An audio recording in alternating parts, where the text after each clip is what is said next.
అదే RTV app వార్తల్ని క్షణాల్లో చదివే అవకాశం ఉంటుంది. ఒక న్యూస్ పేపర్, ఒక టెలివిజన్ ఛానల్ మీ చేతుల్లో ఎప్పుడూ ఉంటాయి. మా అందరికీ స్ఫూర్తినిచ్చిన నాయకులు కీర్తిశేషులు వంగవీటి మోహన్ రంగ గారికి జోహార్ తెలియజేస్తూ, ఎన్నికల సమయం 5 సంవత్సరాల పాటు ఏం జరుగుతోందో కొత్తగా మనం వివరించుకోవాల్సిన అవసరం లేదు. బటన్ నొక్కాను సంక్షేమం అందజేశానని చెప్పిన వాడికి మనం బటన్ నొక్కి విముక్తి కలిగిద్దామని చెప్పని కూడా తెలియజేస్తున్నాను. సంక్షేమం పేరుతోటి ప్రజల డబ్బుతో చేశాడు, ప్రజల సొమ్ము నొక్కేశాడు ఈ జగన్ రెడ్డి గారు. మనందరం కలిసికట్టుగా పోరాటం చేస్తే ఇవాళ ఈ ప్రాంతాన్ని అభివృద్ధి చెందడానికి మద్దిపాటి రాజు ఒక యువకుడు, ఒక మంచి నాయకుడు తప్పకుండా ప్రజలతో కూర్చుంటాడు, మన సమస్యల మీద తప్పకుండా పరిష్కారం తీసుకొస్తాడని చెప్పిన ఒక నమ్మకం ఈ ప్రాంతం ప్రజలు కలిగిందండి. ఇవాళ ఈ ప్రాంతానికి చంద్రబాబు గారు అభ్యర్థి పెట్టిన ఆ అభ్యర్థికి మద్దతు తెలియజేసిన పవన్ కళ్యాణ్ గారికి, జన సైనికులు కూడా అందరికీ పేరు పేరున ధన్యవాదాలు తెలియజేస్తా ఉన్నాను. తప్పకుండా ఈ ప్రాంతంలో ఒక పార్లమెంట్ సభ్యురాలి కింద నుంచి ఉంటున్న పురంధేశ్వరి గారికి కూడా మనందరం మద్దతు తెలియజేయాల్సిన అవసరం ఉంది. ఎందుకంటే ఆమె ఈ ప్రాంతం గెలిస్తే ఈ ప్రాంతం అభివృద్ధి చెందే అవకాశం మరింత ఎక్కువ అవుతుంది. అక్కడ ఎంపీ గారికి, ఇక్కడ ఎమ్మెల్యేకి తప్పకుండా మనందరం మద్దతుగా నిల్చోవాలని చెప్పి కూడా మిమ్మల్ని అందరినీ కోరుకుంటూ,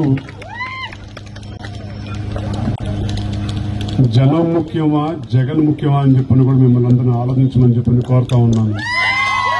జనం ముఖ్యమైతే కూటమి గెలుపు తథ్యమని చెప్పని కూడా తప్పకుండా ఈ గోపాలపురం నియోజకవర్గం ద్వారా అందరికీ తెలియజేయదలుచుకున్నది. మళ్లీ వచ్చాడా, మళ్లీ నొక్కుడు మొదలవుతుంది. ఇది ఆ నొక్కుడు కావాలా, లేదంటే మన నొక్కి అతని ఇంటికి పంపించుకోవాలని చెప్పని మనం నిర్ణయించుకుందాం.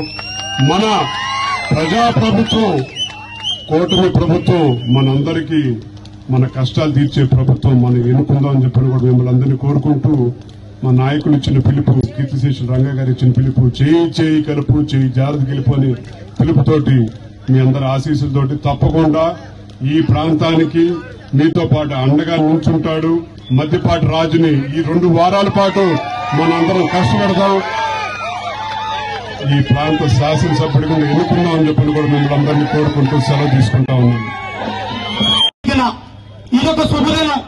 ఎందుకంటే ఈ ఆంధ్రప్రదేశ్ రాష్ట్ర ప్రజలకి విముక్తి ప్రసాదించబోతున్నాం.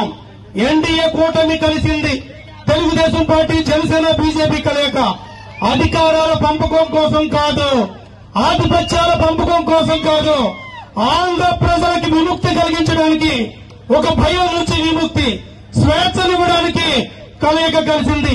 ఈ సందర్భంగా మన ముందుకొచ్చిన రాధా గారు, ఎవరైనా తండ్రి వారసత్వంలో ఆస్తులు పంపుకుంటారు, కానీ రాధా గారు రంగా గారి యొక్క ఆశయాల్ని పంచుకున్నారు. ఆయన ఆశయాలు ఏంటంటే కార్మికుల కోసం, కర్షకుల కోసం చెమటోడ్చి కష్టపడే. మరిన్ని వీడియోస్ కోసం ఛానల్ ని సబ్స్క్రైబ్ చేయండి. లేటెస్ట్ అప్డేట్స్ కోసం వాట్సాప్ ఛానల్ ని ఫాలో చేయండి. అండ్ లింక్ డిస్క్రిప్షన్ లో ఉంది.